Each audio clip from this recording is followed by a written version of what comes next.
pagi sahabat Monsinyur Gabriel Manek di mana saja berada. Jumpa lagi bersama saya sahabat Mary dari SMGM Cabang Kimbana dalam program Cerita Iman. Program Cerita Iman kali ini akan dibawakan oleh Romo Eman. Sebelum kita mendengarkan, mari kita mengawali dengan doa.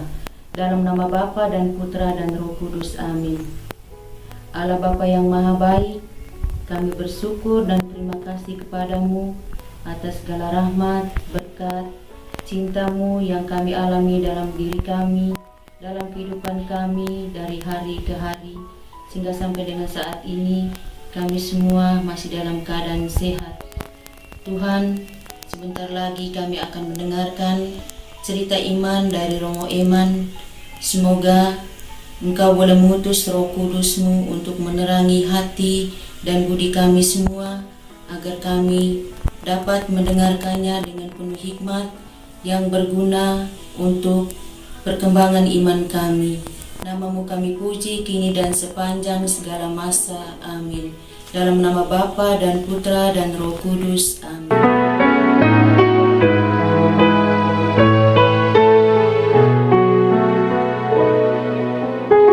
Sahabat-sahabat Monsinyur Gabriel Manek yang terkasih, salam jumpa. Saya memilih tema untuk cerita iman edisi ini, Romo kok bisa bertani? Romo kok bisa beternak? Saya Romo Emmanuel Siki, Imam Projo di Keuskupan Atambua. Ditabiskan tahun 2008, lalu dipercayakan di sebuah paroki sepanjang 10 tahun, lalu dipercaya lagi untuk sekolah hukum pidana, lalu kembali dipercayakan di sekretariat Tribunal Keuskupan Atambua. Keseharian saya di tempat ini, di sekretariat Tribunal Keuskupan Atambua. Pagi sampai siang di kantor, urus berbagai masalah berhubungan dengan perkawinan Katolik. Lalu sore sampai malam lebih banyak masuk kebun atau masuk kandang.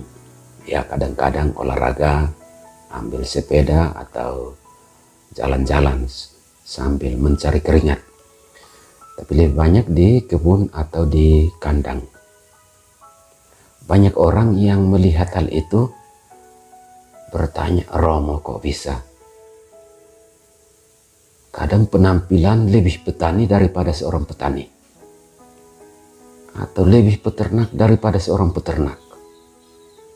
Kadang yang lihat malah bingung, ini Romo atau bukan? Bahkan suatu kali ibu saya melakukan protes, Romo, dulu saya keluar banyak uang kasih sekolah Romo untuk jadi Romo, bukan untuk jadi petani, bukan untuk jadi peternak. Kalau mau jadi petani, dulu tidak usah sekolah. Kalau mau jadi peternak, dulu tidak usah sekolah, buang-buang uang.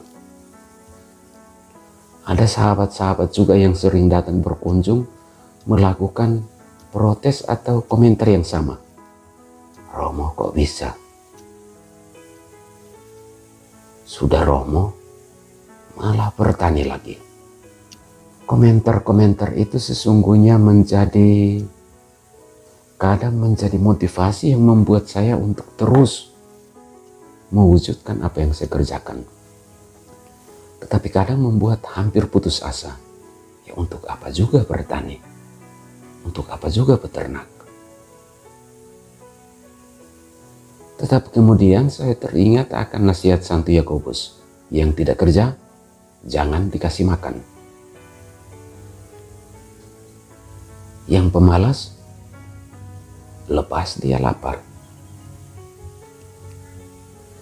Nasihat ini sesungguhnya memacu saya untuk mewujudkan apa yang terbaik. Keuskupan Atambua beberapa tahun ini mencanangkan sebuah program jangka panjang. Atam buah Eden, atam buah yang dalam tanda kutip penuh dengan susu dan madu. Atam buah yang berjuang untuk mewujudkan kesejahteraan lahir dan batin bagi umat Allahnya. Salah satu hal yang dibuat untuk mewujudkan program tersebut adalah memberdayakan aset-aset yang ada.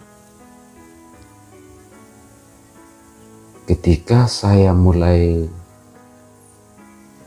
bertugas di tempat ini, banyak lahan, banyak aset yang kelihatan tidur. Lalu hal pertama yang saya pikirkan adalah jangan tidur di atas lahan tidur. Kalau saya sudah romo, lalu tiap hari hanya tidur di atas lahan tidur, percuma jadi romo. Harus buat sesuatu untuk membangunkan lahan yang tidur itu. Maka mulai bertani, mulai beternak. Kadang ada yang melihat, memberikan komentar, romo berhenti. Berhenti kerja tanam, berhenti kerja kandang. Romo tidak malu. Romo sudah belajar filsafat, Romo sudah belajar hukum, lalu pulang hanya jadi petani, pulang hanya jadi peternak. Kok bisa Romo? Komentar-komentar itu kadang membuat saya senyum lucu, senyum geli, kadang juga senyum kecut. Benar juga komentarnya. Sekolah hukum, sekolah filsafat, malah jadi petani, malah jadi peternak. Tidak salah pilih. Untuk seorang romo, ditempatkan dimanapun adalah wewenang uskupnya atau pemimpinnya. Maka ada kaul ketaatan. Dimanapun kita ditempatkan, pergi hasilkan buah-buah berlimpah. Kepada murid-murid, Yesus mengutus, pergilah. Bukan pergi untuk sekedar jalan-jalan. Bukan pergi untuk tidur di atas lahan tidur. Pergi hasilkan buah berlimpah. Maka tidak salah kalau saya berkebun, tidak salah kalau saya beternak. Untuk apa malu berkebun? Untuk apa malu beternak? Pengalaman ini sesungguhnya kadang membuat saya sangat semangat untuk terus bekerja. Kadang juga membuat saya pemalas untuk kerja. Tetapi saya selalu teringat akan kata-kata Tuhan Yesus itu. Hasilkan buah-buah berlimpah. Pergilah, hasilkan buah berlimpah. Ya, dari hasil kebun kita bisa lihat ada tomat, ada berbagai jenis buah-buahan, sayur-sayuran yang tumbuh subur di sana. Dari kandang juga bisa lihat ada begitu banyak ayam, ada begitu banyak produksi telur yang tiap hari dibawa ke pasaran. Itu bagian dari buah-buah yang dihasilkan. Sehingga saya merasa bahwa saya tidak hanya tidur di atas lahan tidur. Saya bukan seorang pemalas yang hanya tidur di atas lahan tidur. Selain mewujudkan program tadi Atam Buah Eden, saya sendiri mungkin karena dengan latar belakang keluarga yang adalah petani, maka memiliki hobi dan minat yang sama. Tanam apapun yang bisa ditanam. Bertani. Piara apapun yang bisa dipiara. Beternak. Pasti akan menghasilkan buah-buah berlimpah. Si pertanyaan tadi, Romo kok bertani? Romo kok bisa beternak? Saya merubahnya sebagai pertanyaan yang memacu motivasi saya untuk terus mewujudkan siapa diri saya.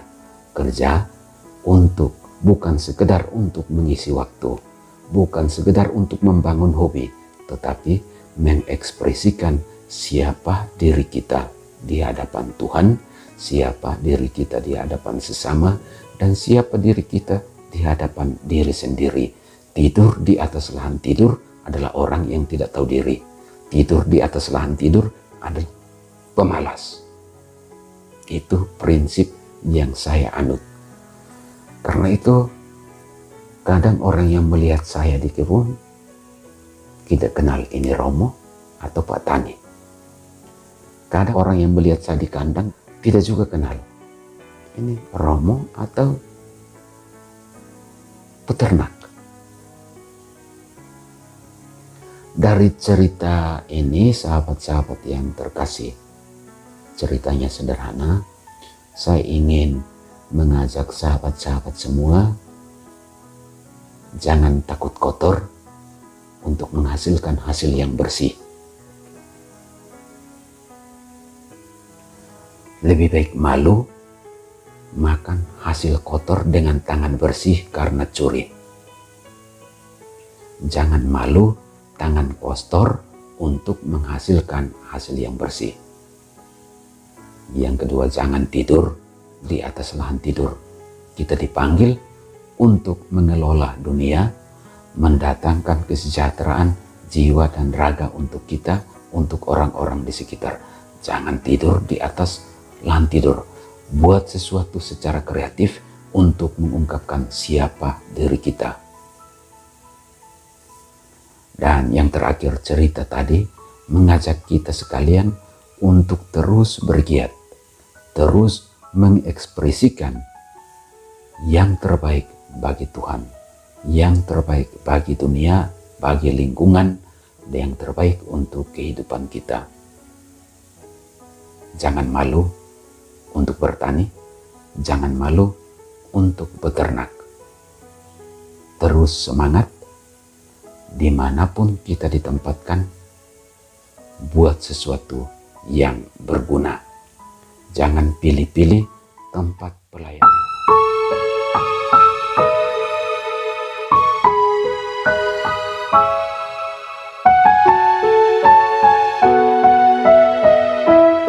Bapa dan Putra dan Roh Kudus. Amin. Terima kasih Bapa, terima kasih Tuhan, karena kami telah mendengarkan sharing iman yang telah dibawakan oleh Romo Irman. Semoga apa yang sudah kami dengar terus memperkokoh iman kami, untuk kami terus memuji dan memuliakan nama-Mu. Yesus Kristus, anak Allah yang hidup terang dunia, aku sembah sujud kepadamu, untuk Engkau aku hidup, untuk Engkau aku mati. Yesus Kristus, anak Allah yang hidup terang dunia, aku sembah sujud kepadamu, untuk Engkau aku hidup, untuk Engkau aku mati. Yesus Kristus, anak Allah yang hidup terang dunia, aku sembah sujud kepadamu, untuk Engkau aku hidup, untuk Engkau aku mati. Bapak Uskup Gabriel Manek, doakanlah kami. Dalam nama Bapa dan Putra dan Roh Kudus. Amin. Halo sahabat-sahabat Monsinyur Gabriel Manek di mana saja berada. Demikianlah program cerita iman yang telah dibawakan oleh Romo Eman. Terima kasih kepada Romo Eman yang sudah men-sharingkan imannya kepada kita semua. Semoga semakin menginspirasi kami untuk terus memuji dan memuliakan nama Tuhan. Terima kasih untuk sahabat-sahabat semua yang dengan setia mengikuti program cerita iman. Terima kasih, Tuhan memberkati kita semua. Mari kita dukung program SMGM Channel dengan cara subscribe, komen, like, dan share. Tetap sehat, tetap semangat, Tuhan memberkati. SMGM melayani dengan sepenuh hati.